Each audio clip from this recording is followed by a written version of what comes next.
Hello and welcome everybody to another edition of Grand Final Stories. Today we are discussing the Premiership Panthers winning 2003 season with Craig Gower, skipper at the time, and hard to believe, the winger, Luke Lewis. 73 kilo winger. Yeah, good. Double the size of you now, eh? What's going on?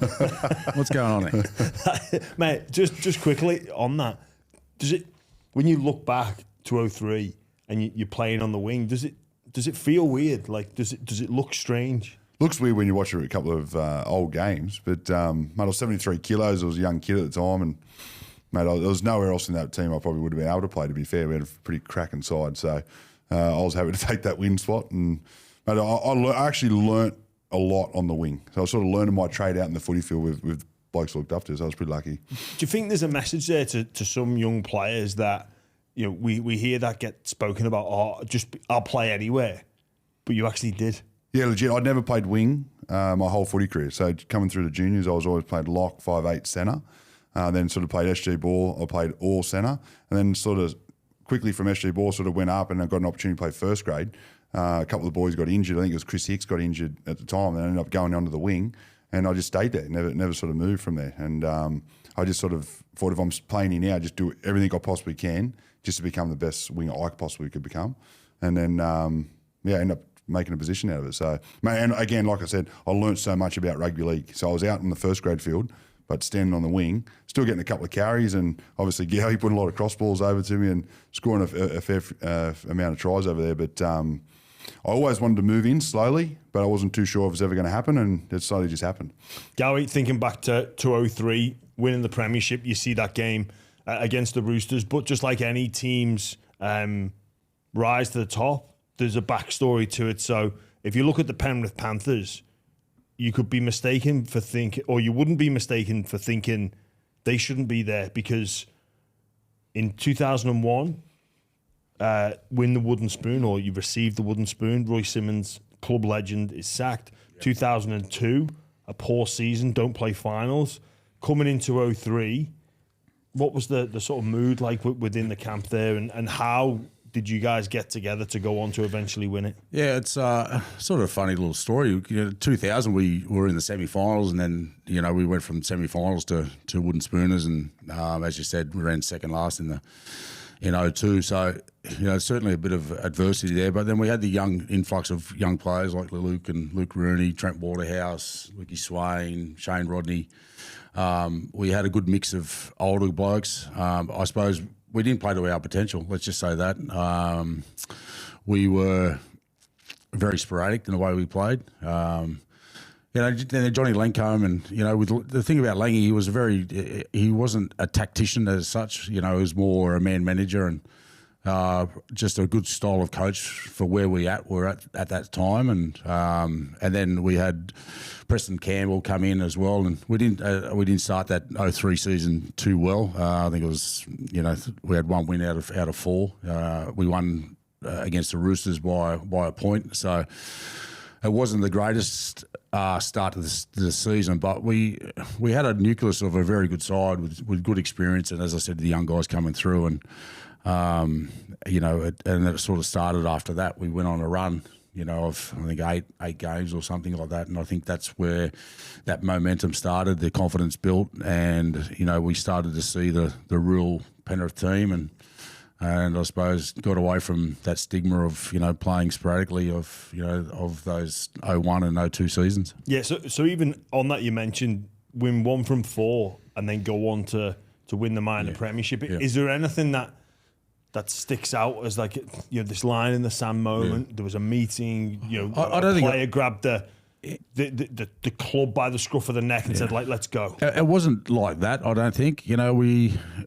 We knew we had the ability in that team, but if you look at those wins that we had, it wasn't like we were running away with those games. We were winning games by 2, 4, 6 points or 8 points at that time, and when you win those close games, that's when you start to get that confidence of that belief that it doesn't matter where you are, we'll be able to run them down, or we can get away with those tight games. And I think we really relished that sort of that period, and it certainly laid a great platform for later on down the track. But you know, that winning mentality comes from winning those tight games, especially when you're under the gun, and we were able to do it, and that was certainly, I think for us that was a pivotal moment of you know, success in that year because of those tight wins. I think there was one tight win that stands out for me that, like Gary was just saying, was the Roosters one. I think we won by 1 point from memory at Sydney Football Stadium.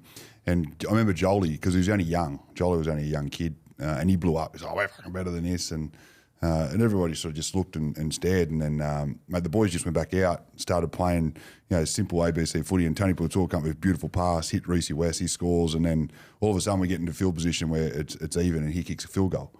And then all of a sudden we had this belief because Roosters were tipped to win the comp all year. They just won it in 2002. Roosters will go through undefeated, talked about how good this side was, and we ended up beating them.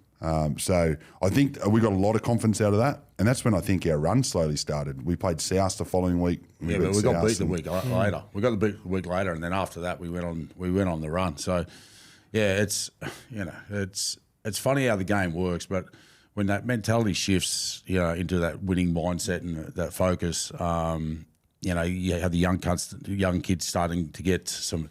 Did I say cunt? Play on. Fuck. Okay. Anyway, let's move on. But you know, they start to feel that experience of, you know, winning those tight games, and it's that feeling is just, you know, you can't bottle that feeling. And we went on that run, and then I think we got beat by Melbourne twice that year as well. And, you know, I think we went on that run of 8, and then we had a couple of hiccups. We got beat by the Roosters at home at St George, and then we went on that massive run again to go on and win the title. So, yeah, no, like, there was another game too that stands out for me though that year. It was the Bulldogs game. I don't know, remember it? Sunday afternoon, yeah, Bulldogs at home. Yep. And mate, the place was rocking. Like, it was awesome. There was people hanging from the rafters. Never forget it. And it was just tit for tat. It was try. And then the Bulldogs get in front. And then we got back in. It was just one of those games. But when we walked off that field, or when I walked off, and I know me and Runes were pretty close, we walked off and said, mate, we'll get there this year. What do you reckon? And like, we just sort of always had this little chat, you know. But after that game, I had that much belief that if we could beat the Bulldogs the way that we played that day, no one was going to get near us. And I think, you know, you just get some games where you just feel like you're invincible. Then you hear about all the talk, like we never got into the papers, but there's so much talk about, Penrith's defence, their horrible defence, terrible, you know, they're good attackers. You know, just have to shut their attack down. It was that the reputation of That was the reputation team we had that year, but it was bizarre because our defence wasn't that bad, really. Yeah. It was just that, mate, the football, I feel, in 2003 was phenomenal. Like, every team was scoring mad tries. There was a lot of high scoring games, but mate, we just learned a way never to give up. Well, we were down some games by like 16, 18 points, and Gowie and Presto and Lukey Prittis, and then obviously Reece West, who had an absolute cracker year. Yep. We just pulled something from nowhere, and we just kept scoring. We just outscored everyone. The funny part about it is that the way we played was so basic. It was ridiculous. Like, it was 5 hit-ups For a ball. for a kick, or, you know, we'd hit a field position, but it was just play what you see. And it was just before, you know, Melbourne come in and started bringing in the wrestling that transitioned the game into more structured, you know, pinpointing set plays and all the rest of it. So the style that we played was just virtually just off the cuff. If we seen something, we just took it, and that was the best thing about it. Where, you know, if Presto took it, or Gerds took it down the blind side, and, you know, Lukey Prittis out of the dummy half. It was a fun style of footy to play. That suited the type of players and the natural strengths of the players. Yourself, you mentioned Preston Campbell, Reece West, like. But we had the pack to lead for us, Jimmy. You know, and you know how important that is. Is that, you know, we had Marty just coming off the back fence, just launching in, and then you got Jolie Clinton, Benny Ross, and then House, you know, hitting holes, and even Shane Rodney with his, you know, getting those second phase plays for us, and the rest of it. So we had a real good mix of players that we could play off anything, and I thought that was just a fun style of footy to play. You as the halfback, what was it like playing with Preston Campbell, who had an absolute gun year? I think he signed for you guys in 2003 and played every single minute of the whole season. Yeah, well, the thing about Presto, you know, how little that bloke is. He you know, he wears his heart on his sleeve. He launches himself in defence.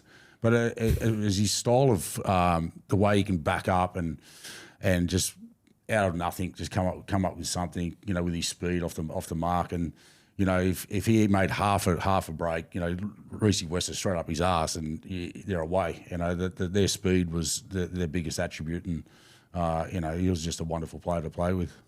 What did you make out on the wing, linking up with the rest of the back three? Oh, mate, it was the best. We had a little bit of a game between the back three.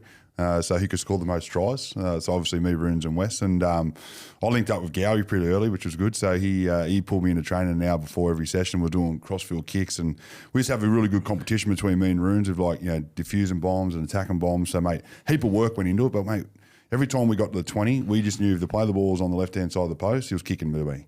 And it was the exact same. It was on the right-hand side of the post, we're kicking to Runes. It was an attacking weapon for us, and we ended up turning into a bit of fun. So, mate, look, being on the wing in that side was pretty awesome.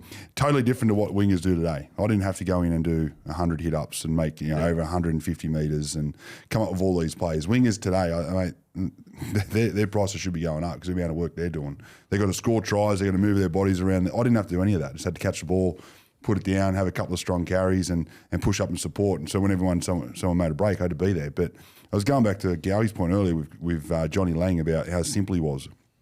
And I remember always coming through the grades, the coaches would pull you in and say, okay, I want you to work on this, I want you to do that. Johnny pulls me and Runes in one day and says, mate, listen, I'm going to give you a heads up. If I'm not talking to you, you're doing your job. I didn't talk to him for the next 12 months. So really? we knew I knew I was doing my job and that's all I had to do, just keep rocking up. And if I knew if I got a tap by Johnny Lang, I'd done something wrong. I never got the tap. So I love the way that he coached, and we obviously had the players. And mate, look, the senior guys in our group, for me in particular, but I know all the other guys, mate, we learnt ridiculous amounts off them. They told us sort of taught us what it was like to become a first grader, what it took, all the work you had to put in before and after.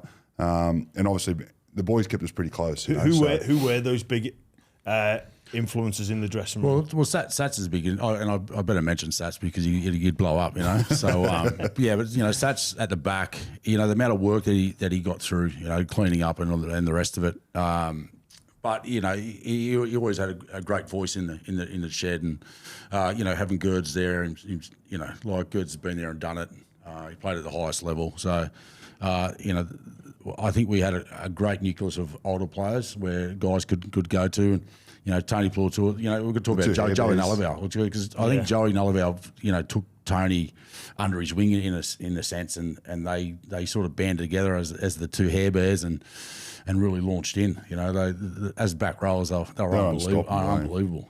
So, I still say now, if Tony Plautour had the aggression of at Gordon Tallis, I reckon he would have been the best player in the comp. It's just, Big T, his ability, how much skill he had. It's just sometimes, that real, CUNT. If he had that, he would have been anything. It's funny that just bringing up Tony Plautour, I learned a lot off him when he came to St Helens, and I was, mid-20s, and he sort of taught me how to train, and he taught me about extras. And every single day you'd see him doing those extras. Rollers. He was all big on the rower. And obviously he's picked that off somebody else, and you sort of just keep passing the baton on. Like Tony, like you say, very humble bloke. Yeah. Not as aggressive, but when he hit you, he whacked people. Yeah. But his skill, it was almost not fair watching him carry a football. He would just walk. It's like, why can't I do that? Yeah. It's because you're not Tony Plautour. Yeah. And I think that, Jimmy, that's the biggest thing, is that when you are winning, you're willing to get the training early. You're willing to do those extras, and if you're going through that bad period, you just want to get out of the joint. You know what I mean? And it's bad to say, but that's when you really got to knuckle down and work harder, because that's, for me, that's the only way to get through those tough periods is by working harder, trying to do the things better, because you're in that position for one reason. You just aren't good enough. Yeah. And I understand it's down to confidence and stuff, but the only way to get your confidence back is by working hard and doing the things right consistently and trying to implement it on the field. You guys mentioned your coach, John Lang. Martin Lang's playing, the father-son relationship. We see it now at Penrith, and obviously it gets a lot of media attention. What was it like But back then, having that. Well, Marty never trained. He was always on the bike, because his ankles were no good. But Well, to be fair, the way he played, I mean, you don't want to be tackling that. But in saying that, when we say he never trained, he ripped in. Yeah. Like it wasn't like you were sitting there rocking up and he wasn't like he was on the bike, he was going hard. Or if you see him in the gym, all I remember seeing him in the gym, we used to have this neck exercise. Do you remember that machine? Yeah. He had like a machine. He had this neck thing. He'd just do this all morning. He was just strengthening his neck up. He was a lunatic, but mate, he was great to have on the field because you knew there was a tough carry to stand up. He didn't care about his body. He just put his body on the line and cared about getting forward. That's where you talk about consistency. Have a look at every run that Marty Lang did was at the extreme. Like you're never going to get like a soft run out of Marty. Marty was just like off the back fence, just tearing in every time. And when you see that as a half, you just love that because you can try and do something off the back of it. He was, when I think back to watching him play, he was running like the defenders weren't there. Yeah. There was no brace for impact or find the floor. He was just, it's like Forrest Gump just running. There's no footwork to get into a bit of a hole. He's trying to straight I think in the grand final, he put a little bit of footwork on. He made a break. Because in the grand final, he made a half break. He went straight through. It was like, what do I do now? Was it strange though having that father-son in the same dressing room? No, I don't think so, really. No. Mate, like you said, Laney was so basic, mate. He was just, mate, it was what you knew exact. I reckon I could nearly tell you what we did, like still today, and that's how simple it was. Monday, Tuesday we trained. Every Wednesday was off. Thursday, Friday we trained. We trained Thursdays at St Mary's. And then I think it was like Tuesday was always games day, a bit of an education day on Monday. Mate, we'd do our weights in the morning, go and do field in the other. Nothing changed, even all the way up to grand final day. It was identical. So no matter what day the game was on, it's the same. That's what you did. Yeah. So you had that blueprint. Copy and paste. That was it. That's how good that's how simple he was. I enjoyed it. I don't know if you boys enjoyed it. You might have had something different before I come in, but at the end of the day, it's when you win, you don't care, do you? No, correct. And if it's working, like you just want to do it because you're doing something wrong and everyone's buying in. So if that's the case, then you just keep continuing. The other thing I liked about Johnny Lang was a Tuesday morning. Remember the big leagues used to come out? So in Tuesday afternoons or whatever the big league come out, Thursday, whatever it was. But he would name the team on the field at 9 o'clock. Read the team out. Reece Wesser, Luke Lewis, Ryan Girdler, Paul Fadawira, Luke. And it just kept going through. Okay, you're in the top 17. That was it. That's how you knew. Every Tuesday night. Every Tuesday morning, that's how I knew I was in the team. I'd have to wait till 9 o'clock Tuesday morning. The boys probably knew. The older guys might have knew a bit earlier. But how I found out was Tuesday morning, 9 o'clock on the field, bang, straight into training. It was awesome. Yeah. Not about the approach. It was simple. It's funny just thinking about like team dynamics, and I think back to when I was playing, and you think, what's that guy going to do when he finishes? And there's always that bit of interest. Well, Martin Lang, when you watch him play, he's now a doctor. Yeah. Of the brain. Obviously, that's not the official title. Like Martin Lang, Doctor of the Brain. There'd be, there's a more technical term happening here in the scientific field, but just that. Doesn't seem to add up, does it? Is there a black market for that? Is there a black market? To be fair, he did a lot of study though. Yeah. I mean, we used to have this. We used to go into the gym at Hickey's Lane, which was upstairs. We go upstairs. We had this little kitchenette and a little bit of like all the offices were there. So we go up, do our weights, go in and have our breakfast or whatever. But mate, you'd walk in and he'd get in early, do his weight. You'd walk in, he's in the study and doing his books. He was just straight into his work. Because he knew we'd get in. Remember, weights was between 7 and 10. Yeah. And then after 10 o'clock, he'd do his weights, and between whatever time he was doing, he sacrificed time for study. So he put in the work. Yes, so you did see it then. This isn't a shock. No, it wasn't a shock. Yeah, he's been into that stuff. Yeah. Some people have got it, some people don't. It just doesn't seem to add up. Yeah, I know where you're coming from. You've seen a big front row. He's just a nutbag runner. He's had some big hits. Did he get the piss taken out of him or? No. Because I'm just trying to think, you're this big front rower and obviously stereotypes and whatnot, and going back to 03, I could just imagine yourself just get your block, I don't know. Yeah, no, we didn't really give him. Or was he one of them? There was a shitload of banner, trust me, there was a lot of banner. Was he one of those you wouldn't do it to, or? Yeah, we didn't really give Marty that much stick. No. Well, it was more just about not training, but when the books come out, we didn't really give him stick about that. Yeah. Who were the chief instigators, or who was the target for the banter, Louis? Oh, the instigator was Sattler. Sats, yeah. He was a machine. And he'll tell the biggest porcupines all the way through the year. And they're still running to today. 25 years on, they're still running hot.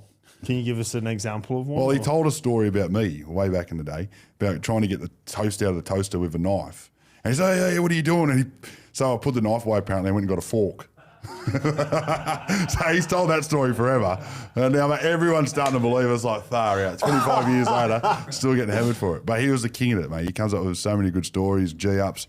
I remember we went away once to come back and my car was, I just got this new ute. I love this. All I wanted was this green ute, you know, back when you were a young kid. So Sats has organised the windows to be broken, but not really broken, just smashed glass when my car was, put on the ground, and they moved the car around the back and didn't tell me where my car was. I just shit like that. Oh, right. So yeah, so he was always, he's always doing shit like that. He was good value. Anything come to front of mind for you going? I can't really put on camera, mate. You know what I mean? But, fair play. Yeah. But he's all around. He's got a good all round game, mate. Let's just say that. You know. Anyone else? Mate, his toilet one was the worst. Every morning you go, boys, come down to the toilet, got to show you something. We'll just you can work it out from there. But mate, he was ridiculous. That's why I didn't really want to go into it, you know. Yeah, and you kept falling for it. So Mum thought, oh, he's done me again. Hey, if it's working, just keep looking at what's in the toilet. Anybody else like to wind people up? No, I can't think of anyone. Most of the boys sort of just run off the back of Satsy, really, I think. Everyone else was pretty. He was the chief instigator, but we had a good dynamic of like boys of just different makeup, different personalities and so forth. But it was a fun season. But I think I've spoke to a couple of teams in and around this era, the Bulldogs of 04, and it was a different game and a different level of professionalism as well. What was the sort of, it's a buzzword in today's game, but the culture, you guys out together, hitting the town together, casual drinks together. What was that? When I first come in, I don't know if you remember, but when I first come in, I remember the boys used to go down to, what was the pub called? Peachtree pub there, and used to get a feed together, which was always cool, and the boys would have a beer or two when I first come in. I really enjoyed that because I never had that when I was sort of coming through. So, and obviously never had like a heap of male figures in my life. I've always had, the women. So every Tuesday night we used to rip in. We'd have a big fitness session, and I don't know if that was 2003 or if it was 2002. But I'd do we'd come in, we'd do pre-season and whatever it was, go down Tuesday night. Then during the year, we'd still go down and have a beer, and the boys have a beer, and I'd only have one or two. I was blind, one or two, but then. Man, that was pretty cool. I love that. That did slowly start to go away. We used to go out after every game. So every time we went out, the boys we used to pack our jeans and throw your shoes in, and it was just part of the culture. Obviously, 2004 come around and we weren't allowed to leave the hotel room. So, yeah, like the first couple of years of my career in that it was brilliant. It was awesome. All the party scene and having a good time and having a really fucking red hot crack, but it all stopped. Gowie, your recollections from 03? Yeah, I don't really have many recollections, but we had a good culture. Like I always enjoyed going out with the boys. It's I come through at a time where it was prevalent. Like the boys like touring every time, and it was a different sort of culture then. And then obviously with that Super League year,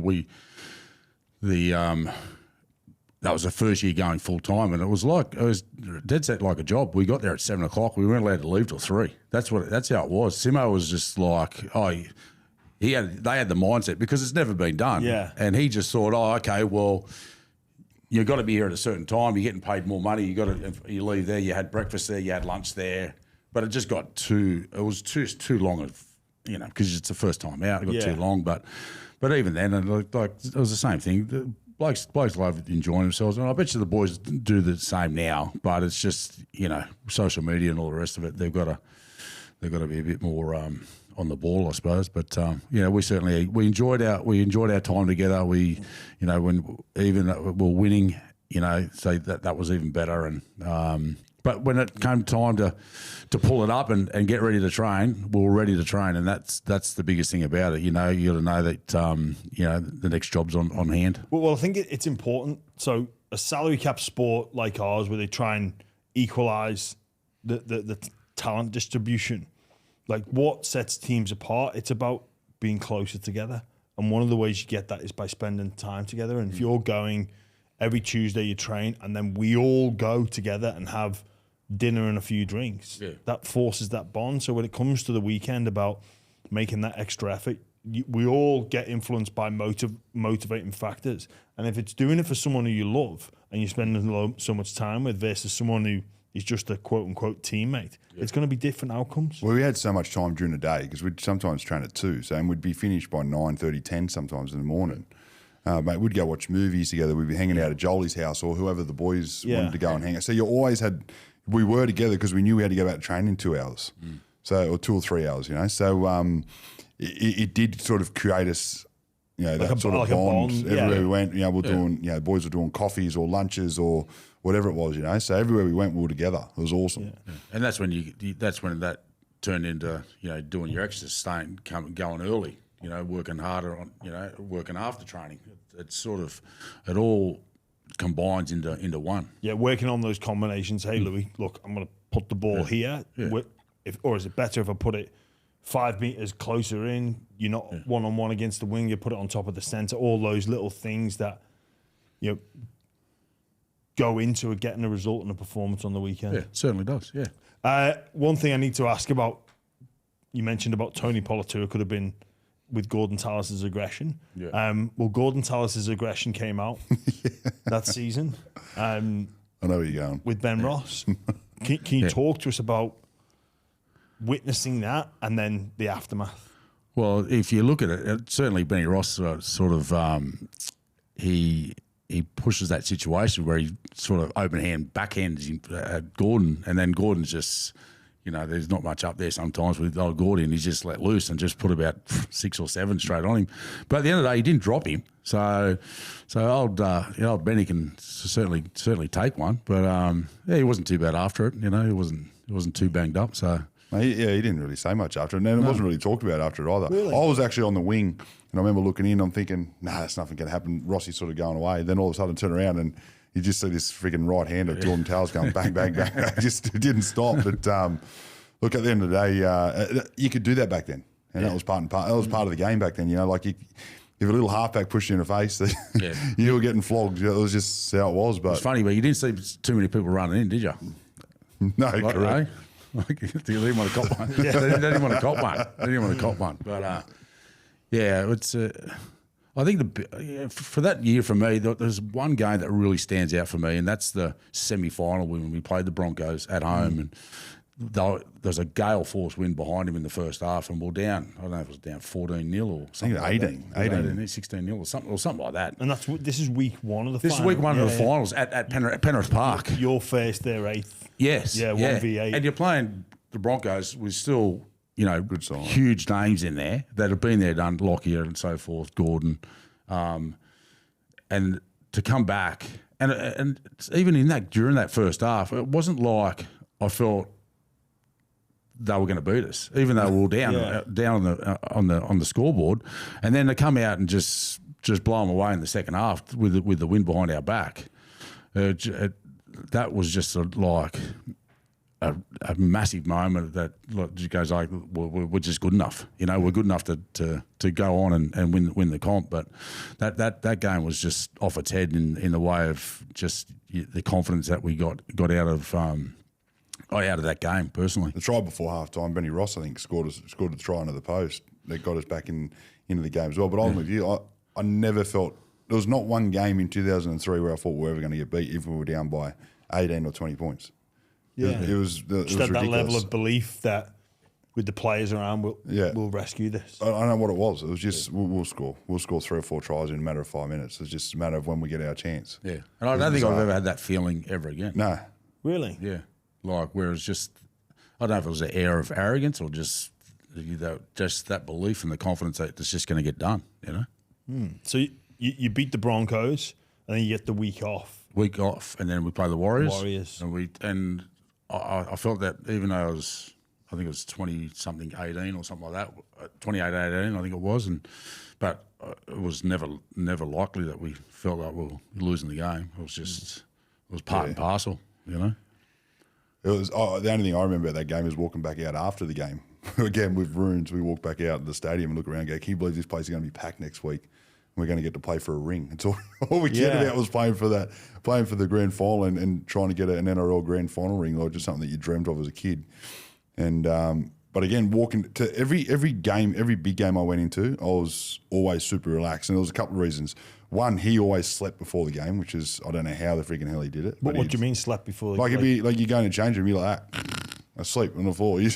So I used to get nervous, I felt really tired, so I'd just lay down and go to sleep, and then just before kickoff, just before like we warm up, I'll get up, put my shit on, and then go out because I didn't get strapped. There was no strapping for me, and I just so you arrive at the stadium and you just have a nap. Yeah, I sleep. Yeah, that's not even that's no G up. Just lay down. I just lay down and go to sleep. I got so used to it, actually calmed me down. I go, well, he's having a sleep before a game. I'm sweet. I remember Jamie Lyon used to do that on the bus, and it didn't calm me down. It used to freak me out. It's like, oh, really? Our star player, someone wake him up. We can't afford to but even play with that. grand final night, he had to sleep. Preston Campbell, I remember he was just sitting there like that. He just looked like, oh man, let's just get this game on. And then like the camera zooms on. I think he was going like doing these ones. We used to make over here. He give you a well, that's you watch that, and we're all having fun. And then you pan to the Roosters, and they're like, it's like you could see how serious it was. And even when I think it was at the end of the season, I was talking to Minnie about like how we train. Mate, they used to get flogged. Like Sticky used to flog the guts out of them, you know. And we were completely different. They were gobsmacked by the way we trained. Like it was they just couldn't believe it. Ours was actually fun. Like even grand final week, I remember we played skills games grand final week, and we rocked up to grand final brekkie. We just rocked up. The boys were all like, you know, the Roosters look smart. They look sharp. But we've walked in, we're flicking food at each other and mucking around. Sats is playing pranks and like farting at the table, like just all his stuff that he does.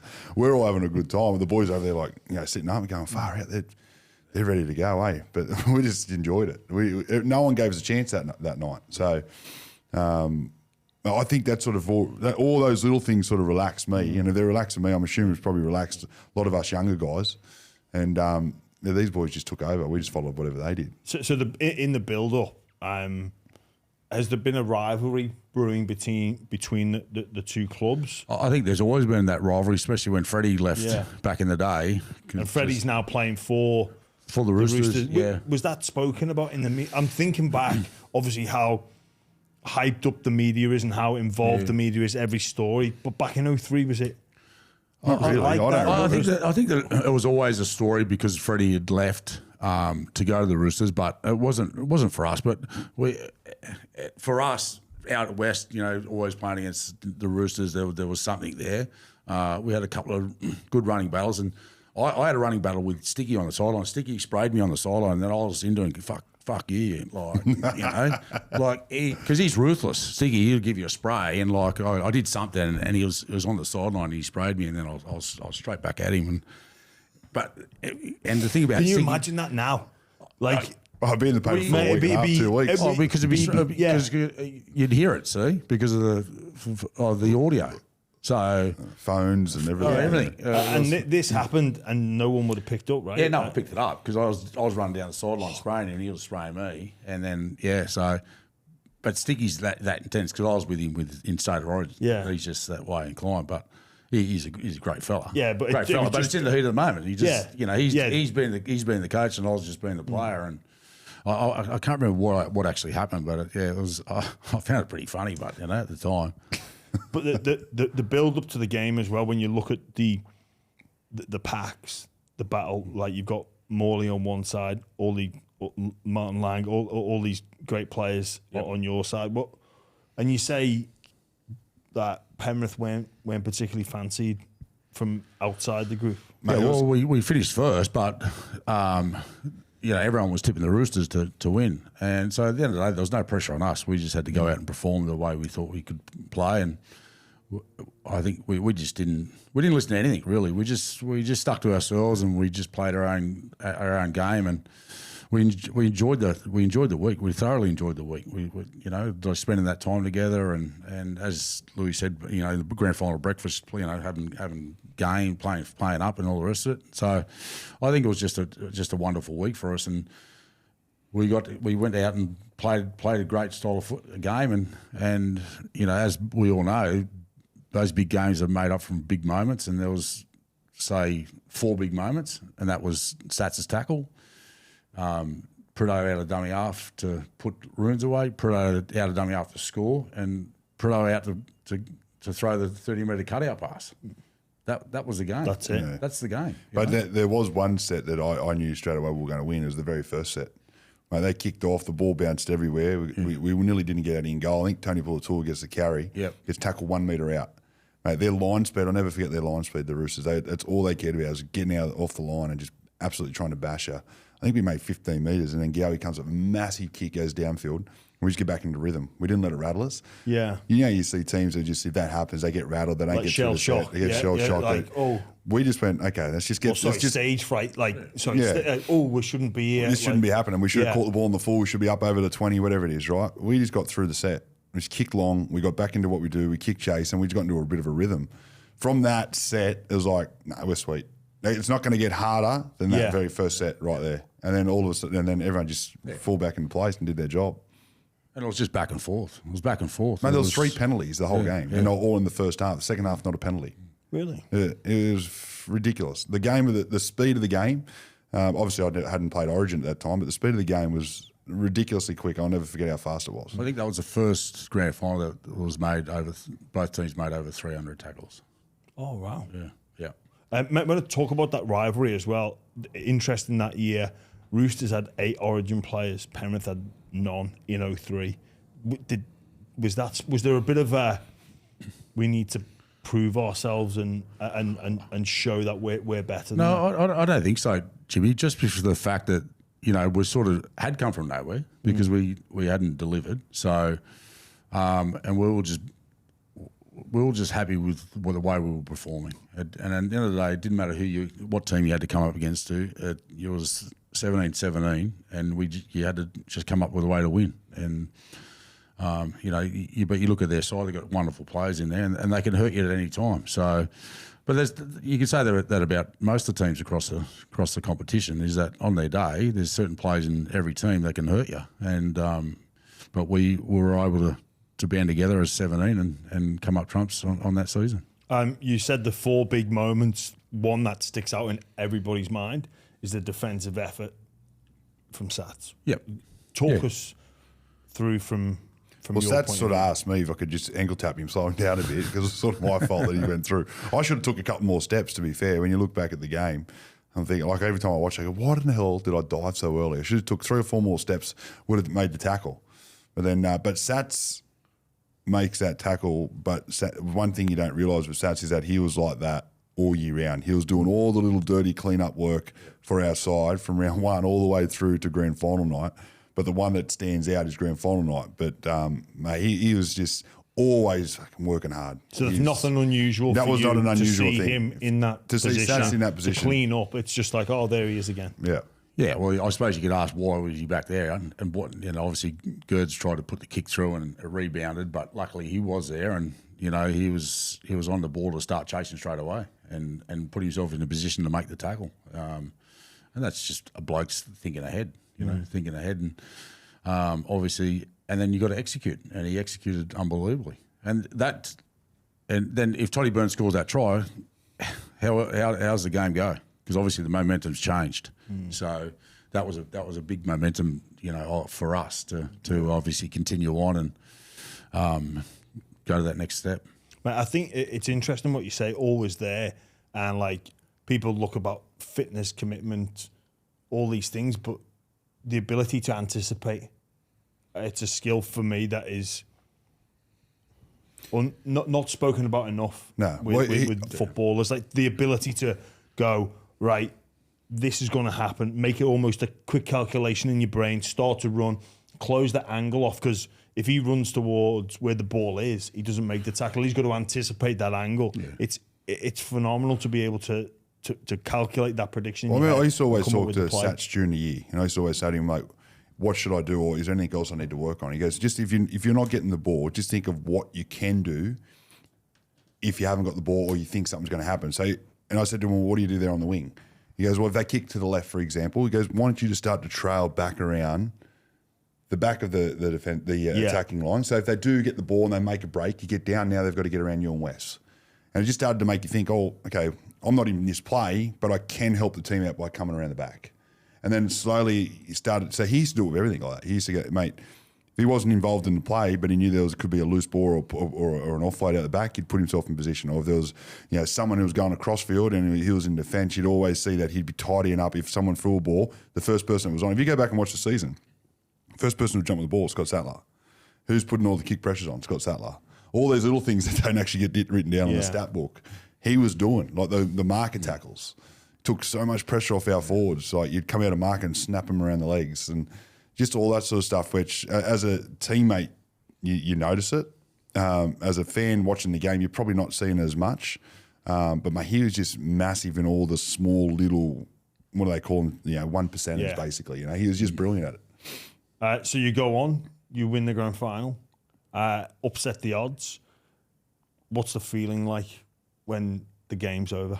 I was like, holy shit! That was my thing. It's like, have we really done this? Like, here we are, playing for a club that I've absolutely loved my whole life. I was a Penrith supporter my whole life.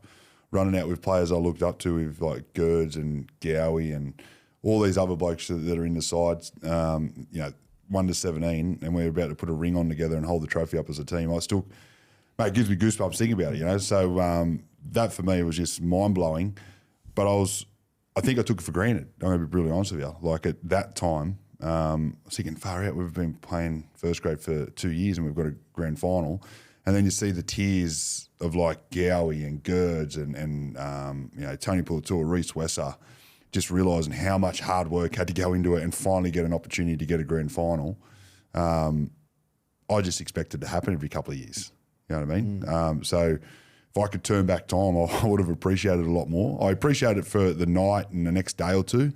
But I wish I enjoyed it for probably a couple more weeks after that, to be fair. Yeah, that's you can encapsulate that perfectly. But you train for that. You, as a young person coming through, you want to play first grade first and foremost. But to actually win the competition, it's there's a lot of great players that have never won a competition. So, but it's just when you work so hard with a group of people that you will. Even today, we still catch up every year. Yeah, and it's like we've never left, and that's how. And then as soon as we get to see each other, we haven't spoke to each other on the phone or whatever. But as soon as we walk into somewhere to have a beer together, it's like it was last week.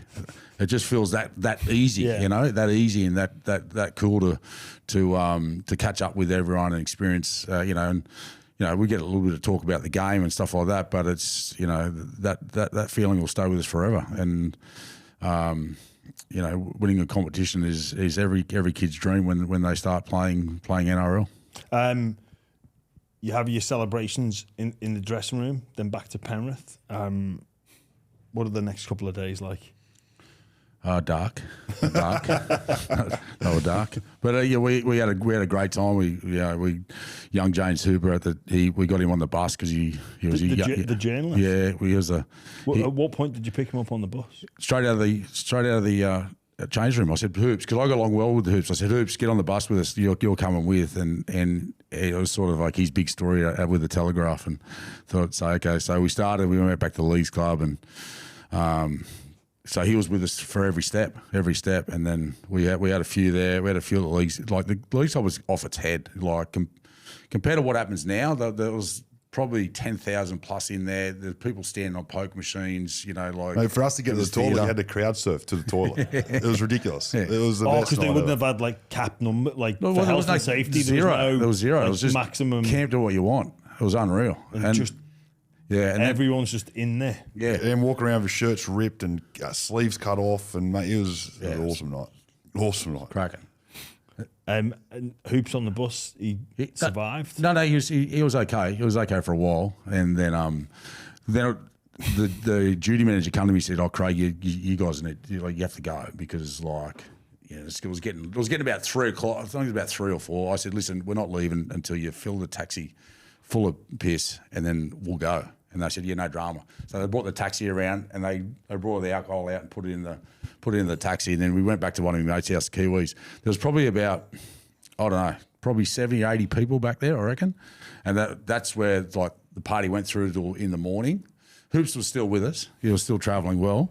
And I don't know how much writing he was writing for this story, but he was still with us. Just taking mental notes. Yeah, something like that. And then coming in the morning, we had to leave, so we had to get dressed up too. Yeah, we had to get dressed up, and we had to get back to the. Dressed up for Mad Monday or dressed up for like we had official fan day? We had a fan day, so we Yeah. had to get back. So a bus was coming past. I thought, this is my chance. I'll go and. Outside your mate's house, Yeah. just not an organised, but No, it's no, just it was like just- a proper. he was on- like he was on- Sydney transport bus. Yeah, it was West Bus. He was en route to Warrington Station. So I thought I'd just run out there and I said, mate, we need to get to the pub up to back up into Penrith. He goes, mate, I'm en route. I said, mate, don't worry about it. You'll be sweet. I said, you won't. I promise you will not get sacked. You'll be all right, you know. And he was and I go, mate, we need you. We really need you. And he goes, okay, I'll do it. I said, fair. So we all jumped. I thought everyone jumped on, but I got told after it. So the first bus went, and then the next bus come after it, and the boys hailed him down too, and they jumped on that bus as well. And one of my mates reached out to the two bus drivers just recently and said, I'm like trying to contact them, and they still remember the day, and nothing happened to them, but they much obliged to us, and they got us to where we needed to go, and and Hoops was still with us then, but the story hadn't been written, and then after that, I think Hoops went downhill, and old Paulie Ken had to come out and try and rescue him, but I don't know how far that went, but.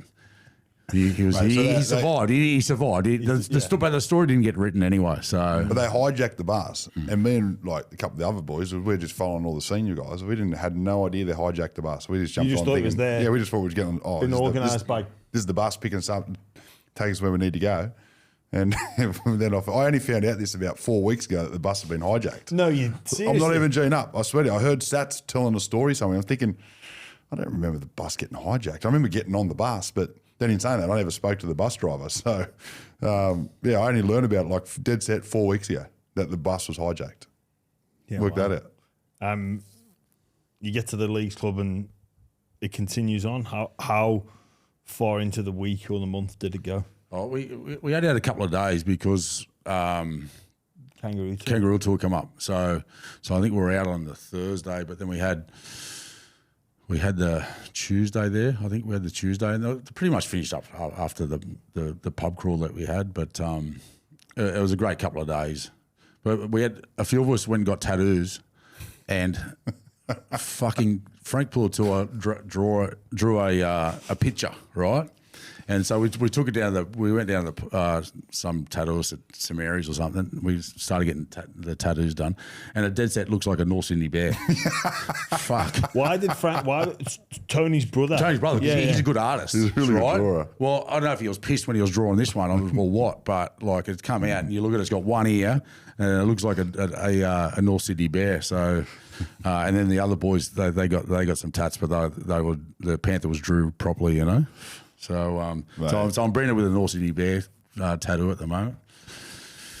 That's so good. Yeah. I remember rocking up. I think it was Runes that got. I said, "What'd you get?" He goes, "Yeah, I got this one." And I go, "Where's the year on it?" Mate, yeah, I think he was filthy on it for a bit, but then they all got better. But no joke, right? This is slightly off track. There was a lad who won the comp with St Helens. I think in 2019. And he got the St Helens badge tattooed, but he got the old badge, like not the current badge. Like they changed their badge, and he's dumb as dog shit. But he got the old badge, and everyone's like, "What are you doing?" He's like, "I just googled St Helens badge, and that's what I give them." Idiot. Anyway, I digress.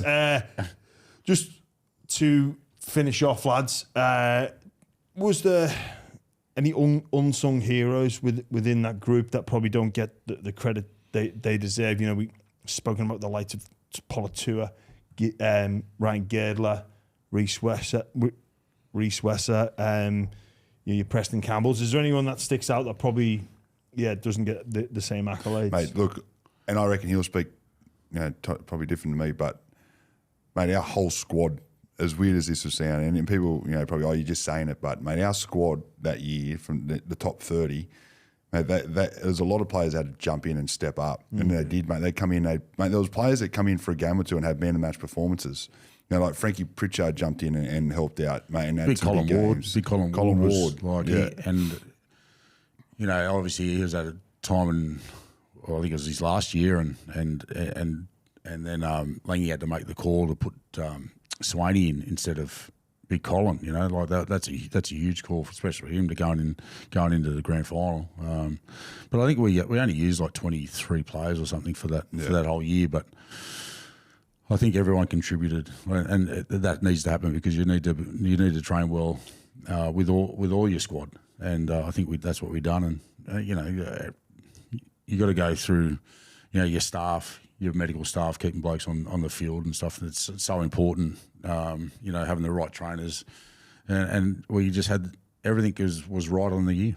Louis, just to wrap us up, I'll give you both a final touch, but I'll come to you with your final recollections and memories of the year that was 03.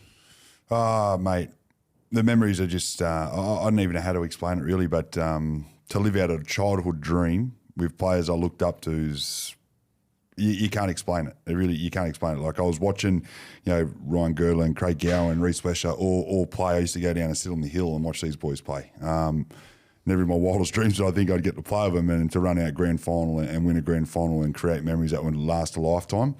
There's not a dollar number you could put on it. So, mate, for me, it was just everything I've ever dreamed of as a kid. So I got to live out my childhood dream in a club that I supported my whole life as a junior.